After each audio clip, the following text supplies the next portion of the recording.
yang biasa dilakukan jamaah haji terutama untuk ibu-ibu atau mak-mak setelah ibadah haji biasanya kan belanja nih Mas Tamam ya. Ya. Ada nggak batasan khusus ketika pulang ke Indonesia nantinya?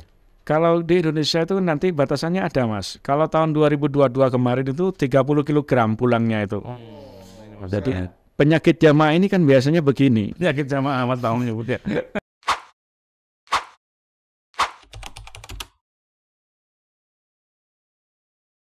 Oh, kita ketemu dengan Mas Tamam. Oke. Beliaunya ini dari Kemenak. Beliau ini Mas Data, ini dari kasih penyelenggara haji dan umroh. Oke. Nah, kita pengen tahu lebih dalam nih ceritanya gimana Mas Tamam ini untuk kuota tahun ini. Apakah naik apa turun? Kita sapa dulu. Assalamualaikum. Waalaikumsalam Mas. Alhamdulillah. Mas Tamam, kita pengen tahu nih Mas Tamam. Ini nama lengkap beliau adalah Mas Muhammad Zainud Tamam. Betul, Zainul Tamam. Panggilannya Mas Tamam akrabnya gitu ya. Asli Madura Mas. Alhamdulillah. Maduranya mana? Pamekasan. Pamekasan. Niki. Tahu saya Niki. Mas Tamam, kalau boleh tahu kuota haji untuk tahun ini berapa ya? Ya, alhamdulillah Mas, setelah Covid ini tahun ini kuota haji normal. Jadi kembali sebelum Covid. Oke. Ya, sekarang ini kuotanya senasional adalah kuotanya 221.000. Oke. Ya, kemudian Jawa Timur kurang lebih sekitar 35.152 orang. 152. Ya, 35.000 ya. Iya. Untuk Mojokerto ini dapat ada 2 kuota. Satu kuota panggilan itu ada 1.387 dan ada cadangan 111 orang. Nah, cadangan ini gimana Mas Tamam? Kita pengen tahu. Karena ini kalau dari 1.387 orang ini nanti ada yang mengundurkan diri, ini nanti cadangan ini naik. Oke. Cuman untuk Jawa Timur ini kan kotanya kan kota Jawa Timur, Iya. bukan kota kabupaten. Iya. Nah, kota ini biasanya 10% dari berapa? 10% dari kota. Kalau Jawa Timur 35.000 sekian, Iya. maka cadangannya adalah sekitar 3.500-an cadangan. Iya. Nah, nanti yang tidak melakukan pelunasan atau mengundurkan diri itu nanti otomatis cadangan yang di bawahnya yang mengisi yang di atasnya. Kita tanya sedetail mungkin ya Mas Tata. Ini jatah waktunya untuk haji itu berapa Mas Tamam? Untuk waktu haji tetap standar Mas, kurang lebih sekitar 41-42 hari lah. Kalau usianya 60 berarti 100 tahun lagi. Pendaftaran ya, sorry. Untuk pendaftar tahun ini 34 tahun. Ya. Dan untuk Jawa Timur ini ya 34 tahun. Tapi untuk rata-rata beda-beda. Ini bahkan yang sudah 40 tahun ke atas ini sudah daerahnya Pak Yusuf Kalla mana itu? Makassar ya. Makassar ya. Makassar itu sudah 40 ke atas Mas. Ya, tergantung mungkin dari Papua mungkin di Papua mungkin masih enggak sampai 20 tahun mungkin di Papua. Kamu daftar sekarang, Fer? 34 tahun yang 10 tahun baru berangkat. 60. Sudah gini. Bawa tongkat ya. Tapi nanti ada panggilan kota lansia juga ada kok. Oh ada ya? Ada. Jadi panggilan lansia untuk tahun Khusus gitu. ada khusus Mas, kuota khusus. Yang tahun ini Kabupaten Mojokerto yang lansia ini dapat 54 orang. Jadi lansia tahun ini itu yang dipanggil adalah 85 ke atas ya. Iya. Itu dipilih yang paling tua dulu, Bang. Yang paling tua dulu. Karena sistemnya ada kuota. Kalau menurut aturan Undang-Undang Nomor 9 Tahun 2018 itu di sana yang dikatakan lansia itu adalah usia 65 tahun, Mas. Oh, yang dikatakan 65 tahun ke atas ya. Tapi minimal daftarnya minimal 5 tahun. Udah tahun. Udah daftar. Udah daftar 5 tahun. Cuman kemarin kan tahun 2022 kan ada pembatasan, Mas. Yes.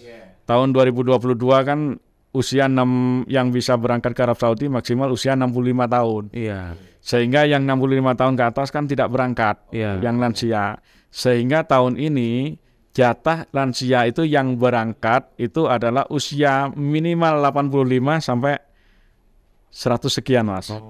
Apa nggak resiko tinggi meninggal di sana? Penyakit yang sangat berisiko misalnya kanker, stroke dan sebagainya. Kalau urusan sakit itu Mas, kadang-kadang yang justru yang sakit itu yang muda-muda. Nah, buktinya kemarin kan ya karena ada yang sebut contoh ya, salah satu contoh di Mojokerto kemarin yang ada panggilan lansia itu namanya Pak Kimin. Itu alamatnya Sedati mana? Ngoro. Sedati Ngoro. Iya. Dan beliau usia 102. Dan beliau awal April, insya Allah keluarganya itu tanggal 9 April meninggal Mas.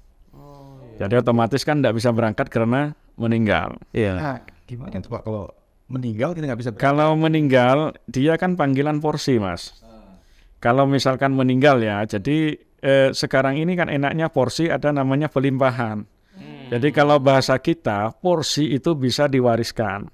Nah, ini teknisnya gimana Mas Tama? Tekniknya porsi ini bisa diwariskan karena dua sebab. Oke. Satu karena meninggal, yang satu karena sakit permanen. Oke. Nah, karena kalau meninggal ini harus minta surat keterangan dan sakit permanen yang menyatakan adalah dokter di rumah sakit pemerintah. Jadi bisa diwariskan ke siapa? Bisa ke siapa saja, bisa ke anak, bisa ke saudara kandung, bisa ke bapak atau ke ibu. Bisa ke istri atau suami, tapi tidak boleh ke istri sambung Mas ya, atau istri yang kedua tidak boleh ya, nggak boleh ya. Ini yang menjadi pertanyaan gini, apakah harus ada surat tertulis dari yang bersangkutan? Syaratnya banyak nanti Mas. Jadi kalau meninggal ada persyaratan dari ahli waris, ataupun kalau anaknya 3 ataupun 4 semuanya tanda tangan disetujui. Tanda tangan. Siapa di antara anaknya misalkan diwariskan ke anak ada 4 orang. Siapa yang diwariskan ke 1 maka yang 3 ini juga ikut tanda tangan. Berarti diwariskannya ke keturunan keluarga ya? Ke keluarga, yaitu anak tidak bisa. Jadi Yang pertanyaan gini, Mas Tamam. Ini kan kuota time-nya, kuota waktunya kan cukup panjang, 34 sampai 40 tahun. 34 tahun Mas. Mojokerto 34. 34 tahun. 34. Kuotanya, nunggunya itu ya. Tapi bisa maju loh Mas. Iya, oke. Yang menjadi pertanyaan, harga biayanya ini berapa? Dan untuk pelunasannya apakah setahun, 2 tahun, atau sampai kuota itu? Gini Mas, untuk pendaftaran kan ada 25 juta ya. Iya. Untuk porsi sekarang 25 juta. Untuk tahun ini kan biaya haji kan sebetulnya dari tahun 2022 turun. Kalau biaya haji yang sebenarnya tahun 2022 itu 100 juta 600 sekian. 100 juta ya? Iya, aslinya ya. Oke. Kemudian untuk tahun ini biaya haji untuk embarkasi Jawa Timur 96 juta 166.395. Karena masing-masing embarkasi enggak sama ya. Nggak sama. Kalau Aceh itu sekitar 94 Mas. Kalau di Jawa Timur memang paling mahal untuk tahun ini 96 juta 166. Cuman 90 juta ini jamaah di sini ini kan ada subsidi Mas. Iya. Subsidi tahun ini 44,7% itu subsidi dari dana jamaah sendiri yang dikelola oleh BPKH. Kemudian jamaah membayar 55,3%. Jadi jamaah sekarang biayanya itu hanya membayar 55.928.000 ribu. Ya. 55 juta ini nanti dikurangi 25 juta porsi awal Mas. Iya, yang pendaftaran tadi. Jadi kurang lebih jamaah hanya menyiapkan 30 juta sekian lah untuk pelunasan ini. Dalam kurun waktu berapa nih Mas Tamam? Ini pelunasannya ini dimulai dari tanggal 11 kemarin sampai tanggal ini Mas, 5 Mei. 5 Mei ini ditutup. Nah, ini Itu harus lunas ya Mas Tamam ya? harus lunas. Ini kan begini Mas. Untuk tahun ini kan ada yang panggilan porsi 2023, ada yang lunas tunda. Oke. Mojokerto ini lunas tunda ini agak banyak juga, 500 sekian Mas. Oke. Lunas tunda sisa 2020 Mas. Karena haji itu kan 2020 kan sudah pelunasan tidak berangkat. Iya. 21 kan tidak ada kuota untuk Indonesia. Yang ada kan 2022. Iya. 22 kan 50%. Jadi sisanya ini yang lunas tunda ini tidak usah menambah biaya Mas. Tinggal datang ke bank memperbarui setoran. Jadi bahasanya konfirmasi ya. Kalau tidak konfirmasi itu dianggap tidak berangkat Mas. Hangus. Harus, bukan hangus, tertunda lagi. Tahun depan. Tahun depan. Jadi makanya jamaah yang tertunda 2022, yang tertunda yang lunas tunda 2020 itu harus datang ke bank untuk melakukan konfirmasi, sehingga mendapatkan bukti stroke ya, bukti pelunasan tahun 2023, meskipun tidak nambah biaya. Ya, sebenarnya murah Mas Tata ya. Kalau kita tahu ya, dari 96 ada subsidi sekian persen, lebih ya. Artinya belum lagi pendaftarannya 25 juta, hanya sekitar 30-an lah ya, gitu ya Mas Tam ya. Memang Mas, haji sekarang ini kan pemerintah temanya kan haji tahun 2023 ini berkeadilan dan ramah lansia. Ya, termasuk berkeadilan ini subsidi Mas. Kalau 2022 subsidi dari dan nilai manfaat ya. Nilai manfaat yang dananya jamaah haji itu subsidinya kan 60% kemarin. Jamaah bayar 40%. Nah, sekarang kan dibalik. Jadi subsidinya jamaah bayar 55,37%, 55,3%, subsidinya 44,7%. Ini tujuannya biar apa? Biar berkeadilan. Karena kalau subsidinya seperti tahun kemarin, itu khawatirnya mungkin 10 tahun yang akan datang jamaah itu membayar penuh. Ya sudah tidak ada subsidi lagi, uangnya habis ya, Mas. Makanya bahasa Gus Menteri dulu ketika awal-awal, beliaunya memilih tidak populer. Karena apa? Alasannya kan jelas ini Mas, jelas kalau subsidinya dikurangi kan banyak yang menentang lah. Banyak protes lah, karena kan subsidinya seperti bensin dulu disubsidi kan banyak yang protes juga kan gitu. Ini saya mau menggarisbawahi Mas Tam bahwa kalau misalnya tahun ini ada kuota 35.000 ya untuk nasional. Untuk Jawa Timur Mas? Jawa Timur ya? Itu kalau misalnya Mas Tata nih pengen daftar, artinya pelunasannya juga tahun ini juga? Enggak, kalau mau daftar sekarang Mas ya cuman membayar 25 juta. Sisanya? Sisanya nanti kalau mau berangkat. Jadi ini ya, yang berangkat sekarang ini ya, jamaah haji paling akhir daftarnya itu tanggal 19 Oktober tahun 2011 Mas. Jadi berapa tahun yang lalu ini? Berapa tahun yang lalu Mas? 10 tahun ya? 12 tahun. 12 tahun lah Mas. Ini mungkin ada yang 10 tahun, 12 tahun loh. Jadi apanya? Dulu dia kan daftarnya porsi 25. Porsi 25 juta. Nah, pelunasannya sekarang Mas. Kalau mau berangkat. Kok di tengah-tengah mau punya uang, ya silakan dimasukkan ke bank.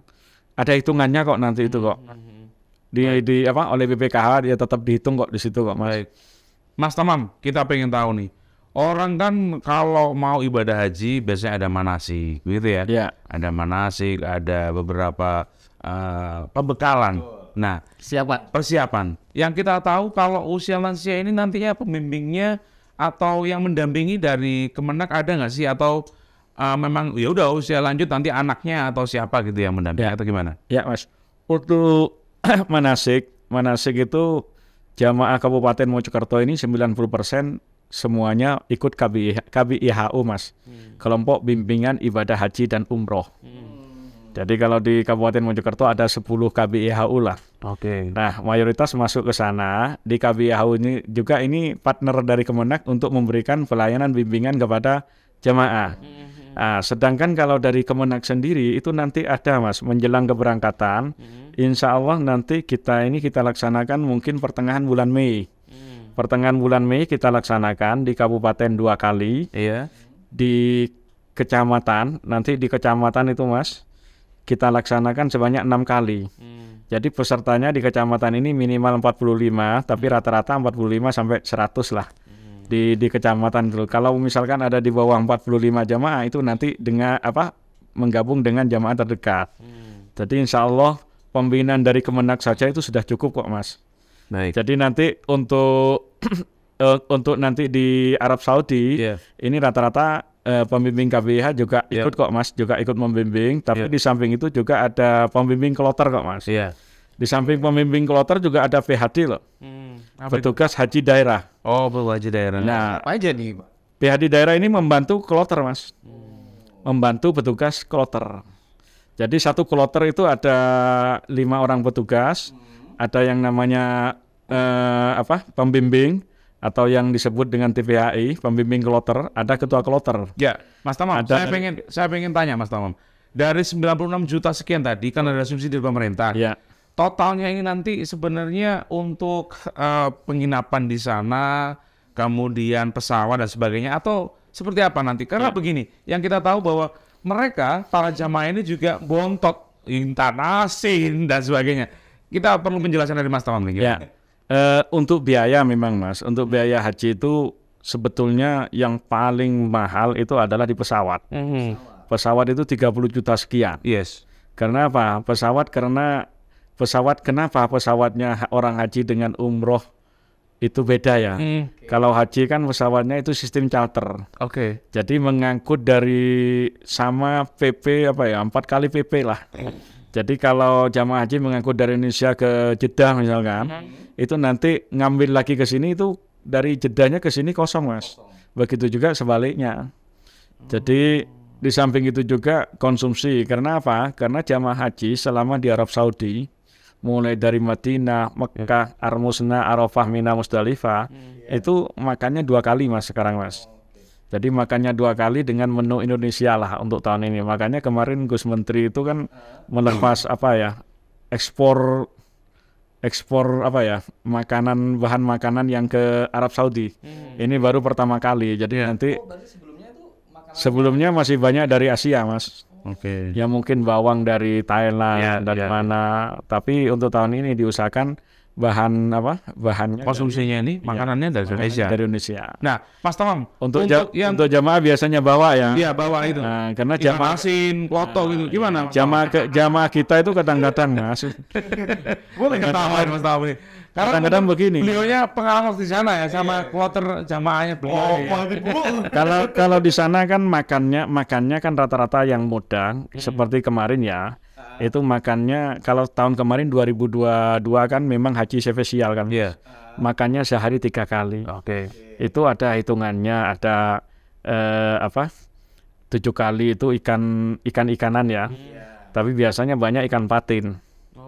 Dan tahun kemarin itu ada 7 kali 5 kali ayam, ada juga daging, ada telur juga Mas. Jadi menunya sudah ala Indonesia lah.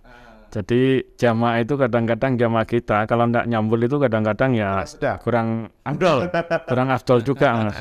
Biasanya kalau haji itu yang dikangeni kan kalau pulang kan rawon, soto dan dan teman-temannya ya. Saya lihat kok karena kan saya kan masuk di grup kan Mas. Kadang-kadang ada jamaahnya tato, itu saya lihat ya seneng mereka ketika nyambul terasi dengan ikan. Boleh membawa ikan tetapi jangan sampai baunya tersengat di luar. Boleh ya Mas? Boleh, karena begini Mas. Pernah terjadi juga ketika tas itu bau.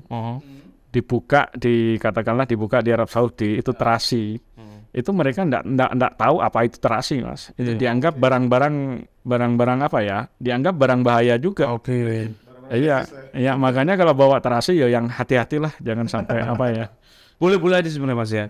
Asalkan dibungkus yang rapi, yang ketat ya sama keluar baunya. Tapi enggak bau gitu loh. Mas Tamam, yang dilarang di dalam koper dan kopernya ini batasnya berapa sih Mas Tamam maksimal? Kalau yang dilarang di koper untuk Jawa Timur kan embarkasi Mas. Sebetulnya embarkasi yang lain itu 32 kilo maksimalnya untuk koper. Tapi untuk Jawa Timur, mulai tahun kemarin ada pembatasan. Tahun kemarin itu 15 kilo. Tahun ini 20 kilo, Mas. Karena tahun ini 20 kilo. Kenapa? Karena masih landasan di bandara itu masih pemeliharaan. Sehingga ada pembatasan bawa beban jemaah. Dan di bawaan yang di dalam itu juga ada batasnya kok, Mas. Contoh misalkan boleh membawa gunting tapi diletakkan di tas besar. Kalau diletakkan di tas kabin, nanti dirampas, Mas. Tidak boleh membawa pisau, jamaah kan biasanya membawa palu ya. Palu, paku itu sekarang nggak boleh, Mas. Fungsinya apa nanti, Mas Amang? Kalau dulu kan palu dan paku itu kan tujuannya untuk membuat jemuran. Oh, baru tahu saya. Ya. Di sana berarti nggak disiapkan gitu. Nggak disiapkan. Di sana ya ada kok Mas. Ada, cuman terbatas. Ada kok, di lantai berapa itu ada. Wong sekarang enak kok Mas. Sekarang kamar-kamar itu sudah ada mesin cuci kok sekarang. Kalau sudah ada mesin cuci kan dijemur kan cepat. Ini tahun berapa Mas Tamam yang bawa palu paku ini tahun berapa? Itu 2011 saya berangkat terakhir masih ada. Masih ada ini. Terus bawa pisau enggak boleh. Nggak boleh. Bawa cas HP ya. Cas HP itu maksimal minimal di bawah 25.000 mAh. Dan itu harus diletakkan di tas koper kok Mas. Bawa rokok itu harus tidak melebihi 200 batang kok. Kalau 200 batang ini kan sekitar 2 slop ya. Iya, 2 slop. Jadi dua slop tidak boleh melebihi dari itu. Termasuk bawa uang kan tidak boleh, ada batasnya, kalau lebih dari 100 juta harus dilaporkan.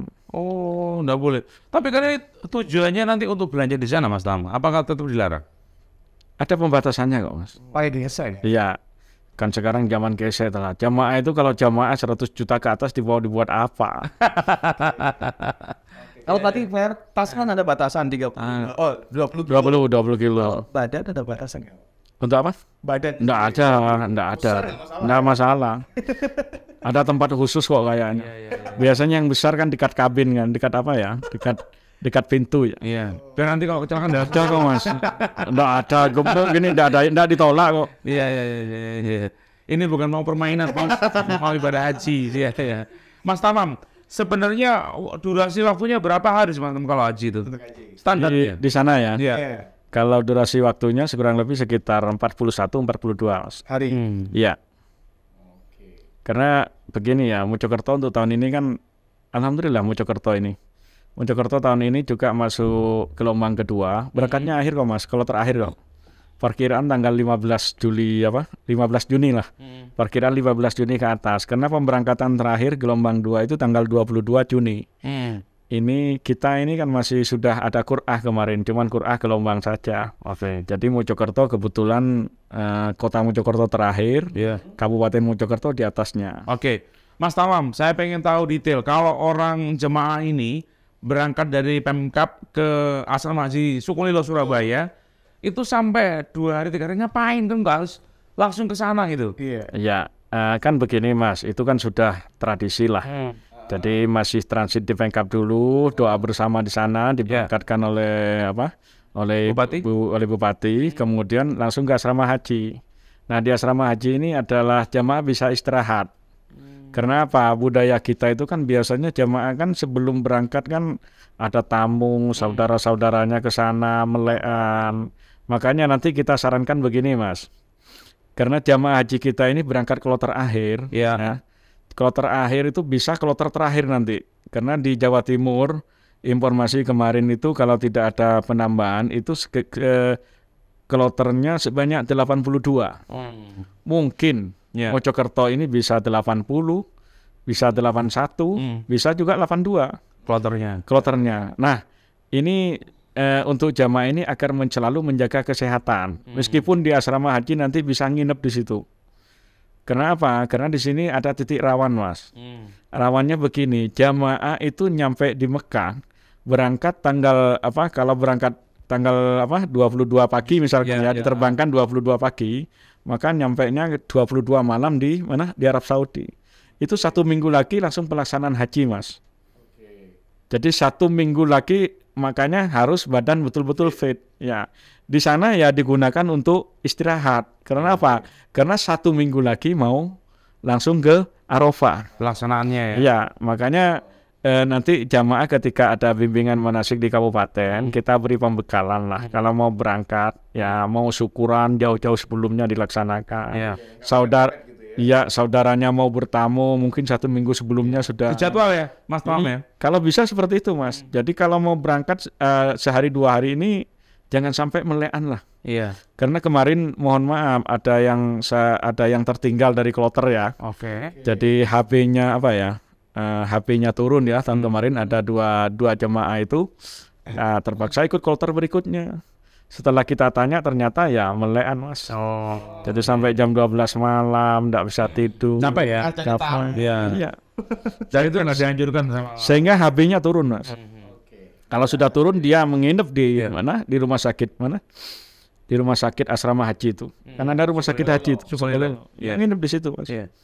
Mas Tamam, ada sebuah mitos kalau di tanah haram sana, ini untuk jemaah juga. Saya juga belum pernah, tapi saya kepingin gitu ya. Kepengen kena mitos? Enggak, pengen berangkat sana. Mas Tamam, betul nggak sih kalau orang suudon itu jadi beneran? Misalnya nih, saya nggak mau ikut Mas Tamam, nanti saya berangkat sendiri. Kan tahu jalannya, biar ini nyasar beneran. Ya. Penjelasan gimana? Kalau menurut saya bukan mitos Mas. Karena itu kan ada dalam Al-Quran ya, sering mendengar ketika kiai, ketika haji itu wala rofasa, wala fusuqa, wala jidal. Artinya apa? Artinya. Jadi kalau haji tidak boleh fasik, fasik itu berbuat maksiat ya. Wala jidala, jangan ngomong Buruk. bukan Mas, yang sifatnya furno. Ya, dan wala fusuqa wala jidala wala rafasa wala fusuqa wala jidala, dan yang merusak Mas, termasuk sombong. Itu seperti itu kan sombong. Iya. Itu memang sering terjadi Mas. Makanya ketika di Masjidil Haram atau Tanah Haram enggak boleh bilang seperti itu. Biasanya kesasar betulan Mas. Itu yang masalahnya. Iya, makanya ketika terlanjur ngomong seperti itu, cepat-cepat membaca istighfar. Ya, makanya kalau biasanya kalau ketemu jamaah, kadang-kadang pernah ketika mau berangkat ke Mina itu ketemu dengan orang, kok saya lihat ya memang orangnya kayak perempuan agak sombong gitu. Dan bilang, Bu, banyak baca istighfar saja. Kita tuntun istighfar Mas. Jadi obatnya kalau menurut saya istighfar loh. Sama dengan saya waktu jadi ketua regu dulu ketika jadi jamaah ya. Ada jamaah yang hilang, petal ya bahasanya ya, bahasa Jawa petal ya. Petal, mau dicari kemana Mas? Nggak mungkin kita cari. Banyak itu ya? Ya, makanya saya dengan kawan-kawan ya, ayo kawan-kawan kita ajak istighfar, sholawat. Kenapa Mas? Orang hilang itu kadang-kadang si dianya yang ngomongnya nggak terkontrol. Mungkin kita ini bisa saja yang sombong kita ini. Makanya kita ya istighfar. Ya pernah saya lakukan itu, ternyata istighfar. Kita mau cari kemana, saya tinggal tidur Mas dengan kawan-kawan. Ayo tidur dulu. Ada orang ngantar kok Mas. Mas Tamam, ini kalau misalnya tersebut beneran, entah itu karena dia nggak bisa jaga mulut, ini ada tanda khusus nggak sih dari Indonesia? Jamaah haji itu nanti begini Mas tandanya Mas. Ngapain gitu? Nah, tandanya begini ya. Untuk sekarang ini pemerintah sudah banyak antisipasi. Ada kalung juga, ada yang nomor HP-nya ya. Di tas jamaah biasanya ditulisi oleh apa KBHU-nya, apa regunya, kalau hubungi nomor ini gitu, ada. Di jamaah itu yang di sana yang ada kata pengenal di jamaah itu ada 2, ada gelang dan juga ada paspor. Tapi paspor di sana tidak dipegang. Jadi hanya gelang aja yang jadi sama kalung mungkin lah yang jadi pengenal di sana. Biasanya kalung sekarang itu kawan-kawan dari KBH itu sudah ada nomornya kok Mas. Dan di Arab Saudi juga kan banyak petugas-petugas yang bukan non-kloter tinggal di sana ya. Ada linjam itu bagian keamanan Mas. Atau mungkin harus hafal hotelnya ya? Ada kok Mas, ada kok. Jadi yang dilakukan jamaahnya Mas Tamam harus seperti apa kalau tersesat? Kalau tersesat ya cari aja cari jamaah Indonesia, minta tolong diteleponkan, atau mungkin petugas kan ada yang pakai Indonesia yang pakaiannya beda Mas. Jadi biasanya kalau tahun ini celana hitam, pakai baju putih, ada tulisannya juga petugas, ada tulisannya Indonesia kok Mas. Dan di samping itu juga ada yang petugas sana rompi kok Mas. Jadi pakai rompi. Kalau tidak salah rompinya warnanya biru dongker ya. Mas Tamam, ada nggak sih yang tersesat gitu sampai nggak ketemu? Dulu lah dari dulu sampai sekarang. Kalau Mojokerto saya nggak tahu Mas. Kalau Mojokerto ya tersesatnya biasa tersesat tidak bisa kembali ke hotel gitu aja. Atau di Masjidil Haram tersesat nyasar kemana gitu aja. Mas Tamam, yang biasa dilakukan jamaah haji terutama untuk ibu-ibu atau mak-mak setelah ibadah haji biasanya kan belanja nih Mas Tamam ya. Ada nggak batasan khusus ketika pulang ke Indonesia nantinya? Kalau di Indonesia itu nanti batasannya ada Mas. Kalau tahun 2022 kemarin itu 30 kg pulangnya itu. Jadi penyakit jamaah ini kan biasanya begini. Penyakit jamaah Mas Tamam nyebutnya. Jadi jamaah itu saya pernah jadi petugas kloter. Iya. Petugas kloter tahun 2011 itu sudah pernah jadi petugas kloter, ketua kloter ya. Insya Allah tahun ini jadi pembimbing Mas. Jadi kiai kloter lah. Alhamdulillah. Nah, ini sudah lulus. Sudah. Itu beberapa tes ya? Apa? Ada tes ya? Ada tesnya Mas. Jadi tesnya mulai dari kabupaten sampai Jawa Timur. Itu biasanya jamaah itu kalau di Arab kan banyak yang jual-jual di pinggir jalan, pulang bawa tas kresek. Itu belanja Pak, belanja Bu. Itu mereka ketawa kok Mas. Jadi banyak yang saya ketika jadi ketua kloter itu waktu itu kan banyak jamaah yang pulangnya itu bahkan ya salah kaprah kalau menurut saya. Kadang-kadang pakai baju 3. Pakai baju 3. Maksudnya gimana Mas Tom? Ya karena tasnya enggak muat. Loh, kan kalau kita lihat jejak yang 2022 saja gitu Mas, kan di jejak digital di IG kan ada seperti itu. Jadi jamaah haji pakai baju 3, ibu-ibu pakai baju gamis 3, itu kan siasatan Mas. Iya. Karena kopernya udah nggak muat. Kopernya sudah enggak muat. Betul. Kalau ini ya Mas Tamam, air zam-zamnya boleh nggak? Kalau air zam-zam itu begini Mas, mohon maaf ya memang himbauan di pesawat kan enggak boleh Mas. Oh, boleh banyak-banyak? Enggak boleh bawa air zam-zam Mas. Enggak boleh? Air zam-zam nanti ketemunya jamaah dengan air zam-zam kan di asrama haji Mas. Iya, Sukolilo. Jadi nanti jamaah sudah ketemu dengan kopernya, dia sudah dapat paspor, dia menunjukkan paspor ke petugas air zam-zam, dia dapat 5 liter Mas. Jadi ketemunya di Surabaya ya? Surabaya, makanya ya hati-hatilah membawa air zam-zam. Aturannya tidak boleh membawa air di dalam tas koper. Sekarang ini pemerintah enak Mas. Tas kopernya sekarang model orang umroh itu loh Mas. Kalau dulu kan tas haji kan agak gini ya, king 4 ya. Sekarang sudah bagus Mas. Malah kelasnya, informasi yang saya terima kelasnya tas presiden itu. Sekelas tas presiden ya. Yang tas ini lah Mas, tas jinjing ya. Tas koper kayak orang umroh itu. Sekarang sudah modern. Jadi itu terbatas Mas, malah sedikit lah barangnya lah. Tidak seperti kemarin kan dimasukin, ditetel itu, bahkan di luar kadang-kadang dipasangi jaring, di luarnya masih dikasih, masih ada lagi. Itu zaman dulu ya. Mumpung. Ini lebih modern Mas. Modern. Karena ya memang kan bahasanya bahasanya orang Indonesia kan pengen ngolehno tetangga, saudaranya. Nah, ini Mas Tamam, untuk penukaran uangnya, waktu jamaah ini datang ke Mekah ini, ada batasan juga nggak atau gimana? Untuk penukaran uang, Mas, untuk ini, living cost ada perbedaan tahun ini Mas. Ini kita tahu, Kalau tahun kemarin living cost itu adalah 1.500 rial. Sekarang ini living cost Mas diberikan rupiah 3.030.000. Ya, diberikan rupiah. Jadi kalau dikuruskan ke real itu 750 rial Mas. Itu diberikan uang rupiah ya. Jadi 3.030.000 diberikan nanti di asrama haji. Makanya jamaah saran saya ya siap-siap uang real, terutama uang real yang recehan 1 real. Orang kita itu kalau memberikan manasik seneng-seneng sedekah kan gitu loh Mas.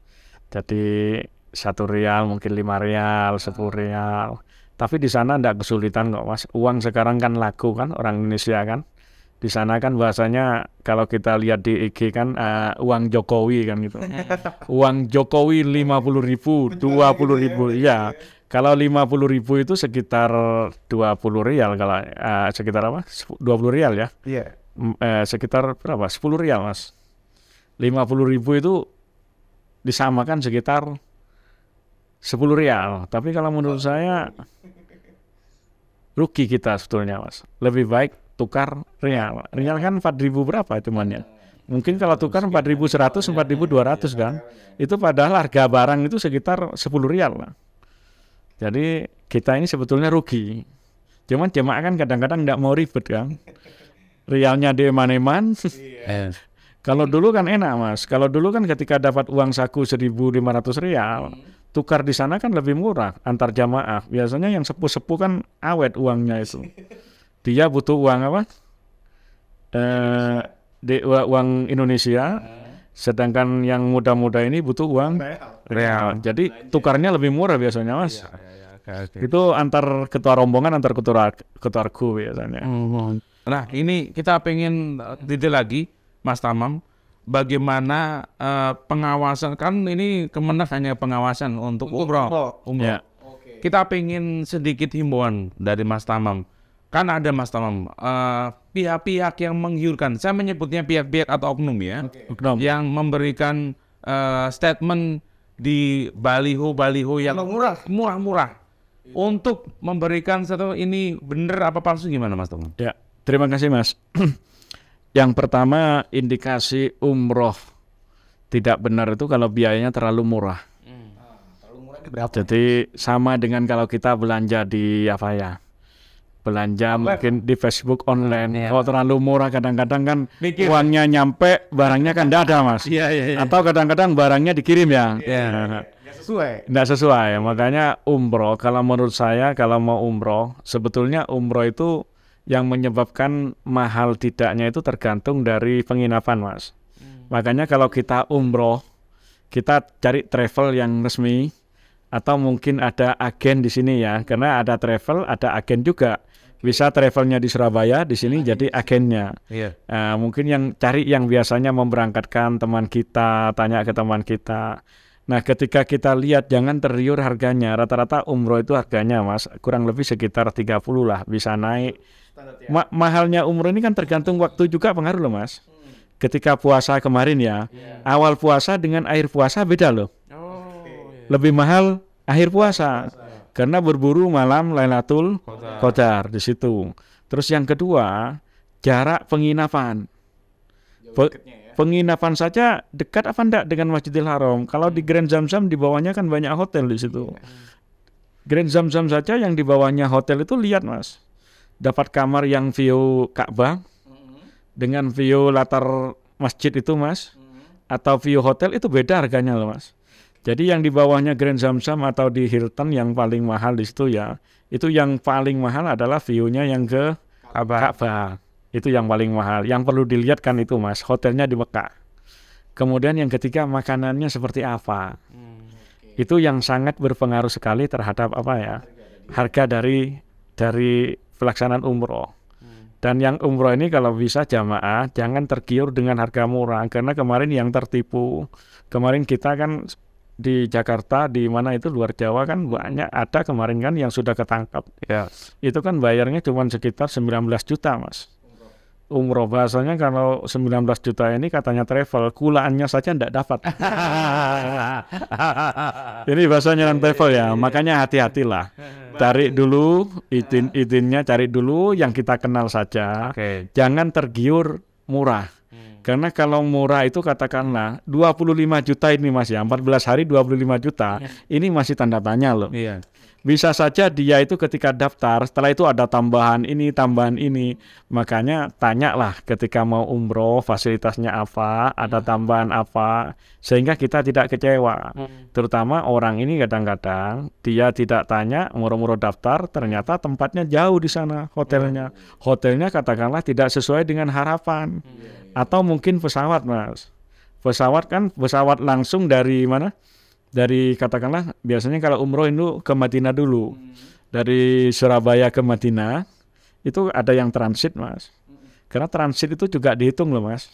Umroh itu dihitung sak perjalanannya loh. Kalau saya lebih baik ya kalau umroh yang pemberangkatannya berangkatnya langsung. Yang kedua hotelnya tidak terlalu jauh lah dari mana? Dari Masjidil Haram. Yang ketiga, nah makanannya apa? Itu mahal Mas. Mahal Mas, nggak bisa VVIP itu Mas. VVIP itu. Mas Tamam, ada website tertentu yang bisa dilihat masyarakat untuk kalau di masyarakat untuk di kami banyak lah travel. Di Mojokerto ini ada travel ada 4 kalau di Mojokerto ini Mas, ada 4 travel lah. untuk di website tentang haji ya di Kemenak ada kok Mas. Bukalah Kementerian Agama Kabupaten Mojokerto, di situ ada info haji. Info haji yang sekarang ini siapa yang pelunasan, kapan batasannya ada di situ Mas. Undangan ada. Karena kami ini untuk yang haji pemberitahuan Mas, di samping media ya. Kami ini lewatnya KBIH Mas. Dan semua jamaah itu kita undang. Undangan ini ada 2. Yang satu undangan secara online, secara jadi terdaftar lah, terlampir lah. 1000 berapa itu? 387 jamaah dan 111 cadangan. Dan kalau sudah terjaring KBIH, kita komunikasinya dengan KBIH Mas. Yang belum terjaring ini kami minta tolong Kepala KUA Mas.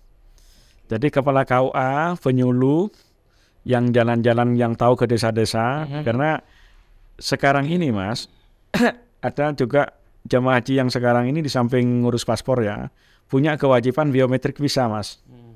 Jadi biometrik visa ini data yang ketika jamaah di paspor itu ya, kalau paspor kan foto wajah ya, alatnya canggih, kemudian sidik jarinya tempel gini ya.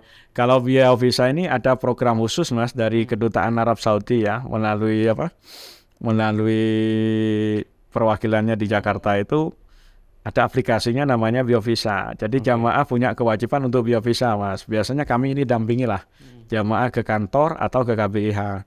Ini foto wajah loh Mas. Foto wajah, sidik jari di di foto loh Mas. Sidik jari menyesuaikan loh. Jadi kadang-kadang satu jamaah kalau yang muda bisa sekali bisa. Ada yang sampai 20 kali Mas, ada 15 kali Mas. Ini ribet juga. Kalau ada yang tidak ada jarinya Mas. Mohon maaf kalau tidak ada jempolnya ya. Ini sudah tidak bisa. Ini minta surat keterangan dari rumah sakit. Ini Mojokerto kemarin ada 4 orang Mas. Yang 3 ini karena jarinya yang 2 karena jarinya ini rusak tidak ada jarinya. Yang 1 ini jarinya karena ini rusak Mas ini Mas. Ininya rusak Sidik jarinya ya. Ya, sidik jarinya rusak. Yang 1 ini wajah. Jadi wajahnya masih seger ya, terus kena diabetes, lagi sakit orangnya ya, otomatis ini kempong Mas, tidak bisa difoto Mas, disuruh melampirkan surat keterangan dari dokter yang berbahasa Inggris.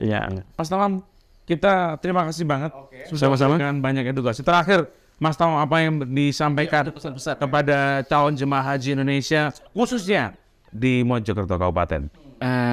Yang pertama, jamaah haji Kabupaten Mojokerto mulai sekarang harus belajar kesehatan Mas. Harus belajar jalan. Karena jamaah haji untuk tahun ini juga ini tahun pertama setelah normal ya. Kalau kemarin kan tahu haji saat setelah pandemi kan. Kalau sekarang kan endemi. Ini harus latihan dari fisik karena haji itu adalah fisik. Jadi haji itu sebetulnya tidak butuh menghafal doa-doa yang banyak. Yang sangat dibutuhkan adalah fisik. Jadi fisik yang paling utama, kesehatan. Yang kedua, mulai sekarang yang masih punya penyakit itu segeralah diobati dan mempersiapkan obat, terutama yang darah tinggi Mas. Kadang-kadang yang sering teledor itu adalah darah tinggi, dia merasa sehat, tidak mau minum obat. Akhirnya karena kepayahan, akhirnya bisa stroke. Jadi kalau saran saya kalau tensinya sering naik, minum obat lah mulai sekarang biar stabil lah sampai nanti pelaksanaan haji. Karena kondisi sekarang informasinya di Arab Saudi itu panas Mas. Sehingga perlu perlu stamina.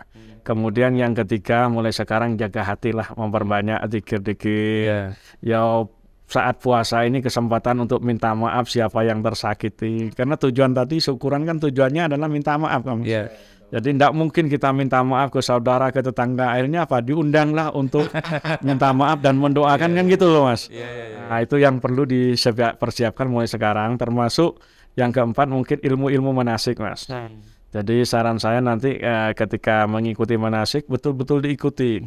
Karena dari manasik itu insya Allah manasik sekarang nanti ada buku panduan kok Mas. Karena semakin haji itu kan kalau manasik kan ilmu fikih.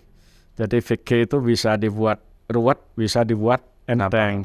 Yang penting jemaah nyaman, ini tujuannya pemerintah. Makanya yang menjadi pedoman kita itu adalah buku manasik yang diterbitkan oleh Kementerian Agama. Itu pedoman mulai sekarang dipelajari, Mas. Baik. Jadi bahasa Indonesianya ya harus notoati. Haji itu sebetulnya kuncinya dua, Mas, jaga lisan dan jaga hati. Jadi hati ini termasuk niat. Makanya niatnya sekarang itu haji kan macam-macam loh, Mas. Niatnya, Mas. Ada yang pingin pingin menaikkan status sosialnya ya. Karena kalau sudah haji kan pingin diceluk abah, ingin celuk ke haji, sudah buang lah. Jadi haji intinya memenuhi panggilan Allah. Itu yang niat. Yang kedua kan lisan dijaga lah. Sehingga yang tadi itu tidak sombong. Yang penting insya Allah lah nanti hajinya mabrur. Amin. Terima kasih Mas Muhammad Zainul Tamam sebagai kasih pengelola haji dan umroh di Kemenang Kabupaten Mojokerto. Luar biasa. Luar biasa. Alhamdulillah. Dan akhirnya saya Ferry Prasetya. Tetap pamit undur diri. Wassalamualaikum warahmatullahi wabarakatuh. Sampai jumpa.